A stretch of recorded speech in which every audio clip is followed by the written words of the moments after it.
What's up mga ka-Big Bites? Sa wakas natuloy na rin, Giannis sa Lakers approve. Pero bago ka sana magpatuloy sa panunood ay huwag mong kalimutang mag-subscribe sa aking YouTube channel. Isingit muna natin sandali ang balita tungkol kay LeBron James. Maraming mga fans ang nagtatanong kung mananatili pa nga ba siya sa Lakers, dahil may nakalagay sa kontrata niya na pwede siyang umalis sa team next season. Pero ayon kay LeBron James, handa daw siyang tumanggap ng bawas sweldo at manatili sa Lakers, pero ang kondisyon niya ay makakuha sila ng kanilang third superstar kasama si Luka Doncic para mas maging malakas sila.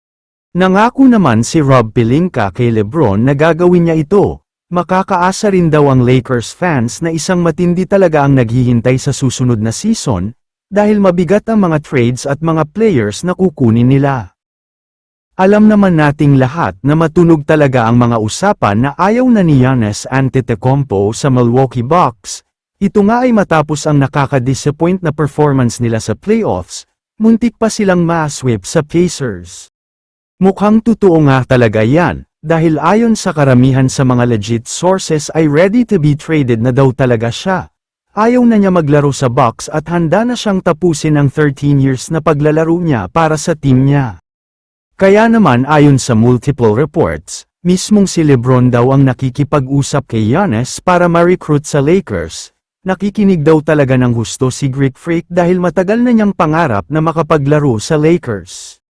Bonus na nga lang daw na makakapaglaro siya kasama ang idol niya at inituturing na greatest player of all time o GOAT na si LeBron James, at kasama pa dyan ang kapwa niya European superstar na si Luka Doncic.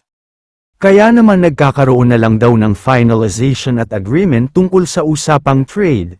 Payag na daw si Giannis na maglaro sa Lakers pero hindi pa nakakapag-decide ang Lakers kung sino nga ba ang mga bibitawan nila. Marami silang available young player tulad nina Austin Reeves, Dalton Kenneth, Rui Hachimura at iba pa. Madami din hawak na future first round picks ang Lakers kaya hindi na problema kung sino o ano ang ibibigay nilang kapalit.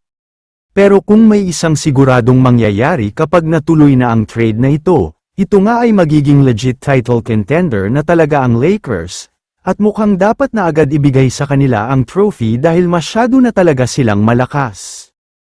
Kaya naman kung kayo ang tatanungin, ano ang masasabi nyo sa balitang ito?